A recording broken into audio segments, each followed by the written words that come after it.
Alright everyone, this next video is going to cover bases other than e. So sometimes you may be given a base that's not actually the exponential e. So we're used to solving for bases like e equals 2x.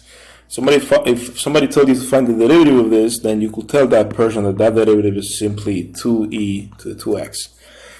You could verify this using the chain rule. Okay, so this is by using the chain rule.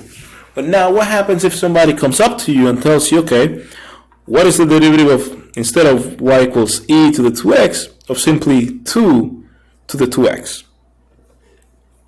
Finding these derivatives are actually not that straightforward as you may think. Now, I wanted to write a few facts. So, fact, if a is a positive real number, and a is not equal to 1, then the exponential base a, well, and x is any real number as well, x will be negative, the 8 cannot. Then the following is true. Then we could write a to the x as being equal to e to the ln of a times x. And this is going to allow us to actually take the derivative of something like this.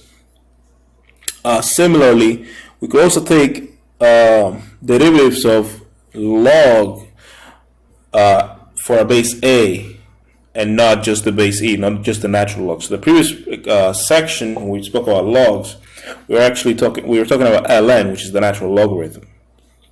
But what if somebody came up to you and told you, okay, find what the derivative of log 2 of 2x is? Now this is a bit more challenging.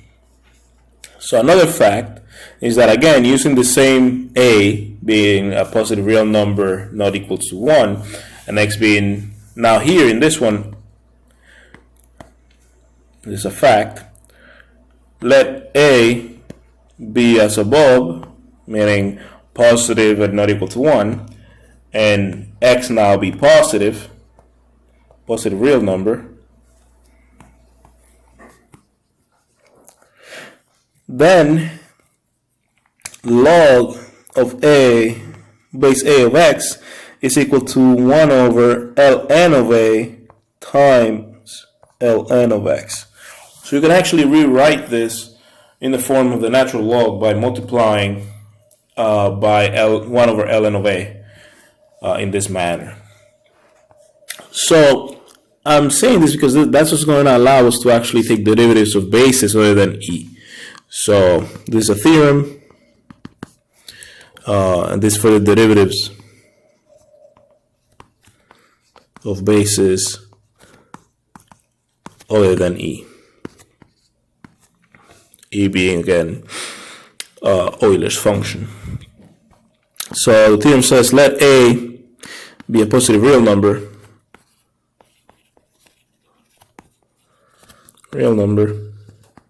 and again a not equal to 1, and let u be a differential function of x. So let u be a differential function of x.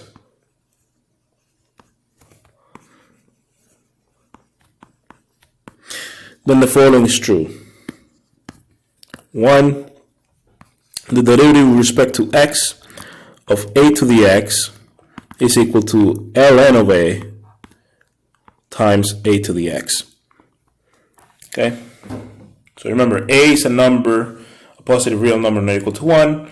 X is a positive real number as well.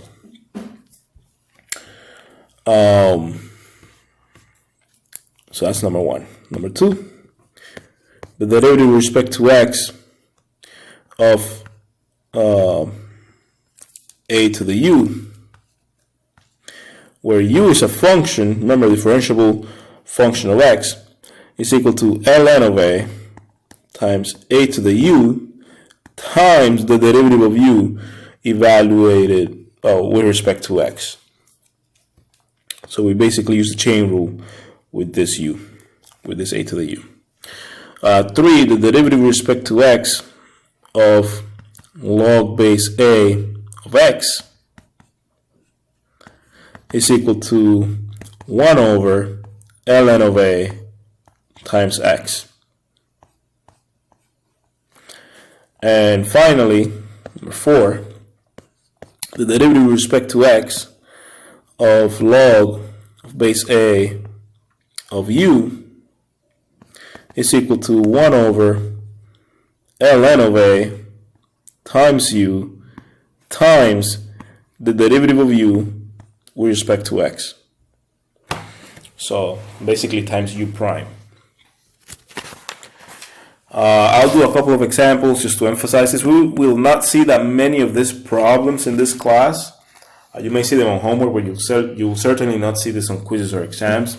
However, you may see this when you're riding the train. Like I've seen people write graffitis about this all over the place, especially in New York City. You know, you get wild mathematical things be put on the train. So be careful when you're riding the subway. So let's find the derivative of the following functions. So find the derivative of each of the following. Table of each. Using these rules. So number 1, y equals 2x. Well, based on the rule that I had, I have I have a base 2x. So that's the first rule, the first instance of this rule. I'm told that whenever that happens, I'm just going to do ln of the base times the base to the power x. So that means that y prime here is going to be, first of all, let me rewrite it. It's going to be ln of a times a to the x. But here, a is 2 and x is x. So I have ln of 2 times 2 to the x. So the derivative of y equals 2 to the x is simply ln of 2 times 2 to the x. B, what if somebody came up to you on the train and gave you this now? Y equals 2 to the 3x. Now here we have a linear function instead of just a number. So if this is the case, based on our rule, then it's going to be very similar to this, meaning y prime is going to be equal to ln of a times a to the u. But remember, now we have to multiply by u prime. We have to multiply by the derivative of u.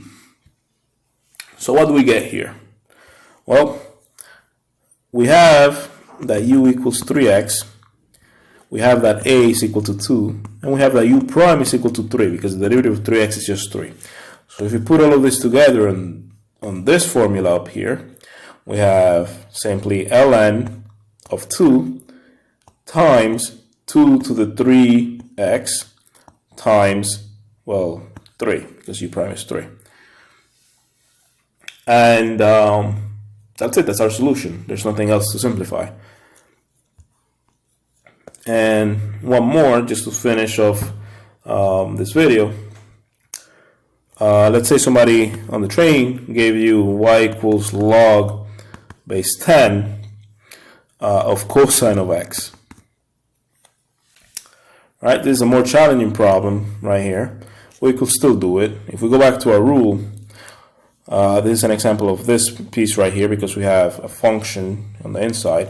So as 1 over ln of a times u prime. So for this problem is 1 over ln of a times u prime.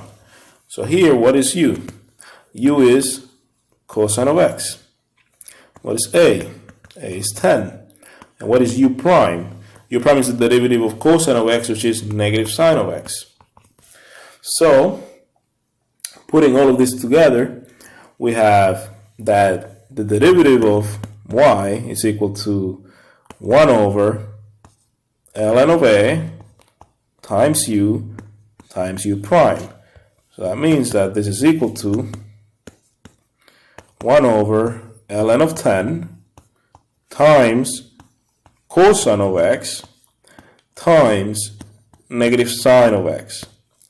And again, when we multiply fractions, we multiply across, so it's a fraction over 1. So So it's going to be equal to negative sine of x on the numerator divided by ln of 10 times cosine of x in the denominator. So this is how you will solve a problem like this. So to summarize all of the derivative rules that we have learned so far, we have the constant multiple rule. So I suggest you go over all of these rules because we're going to use them this whole semester. We have the simple power rule. We have the constant rule. Remember, the derivative of a constant is 0. That's what that says. We have the product rule, the quotient rule, the chain rule, the general power rule,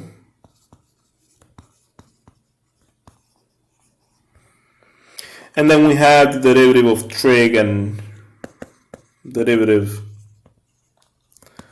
of trig and log exponential functions. So we and you need to know all of these rules for this class. That is the end of this particular lecture.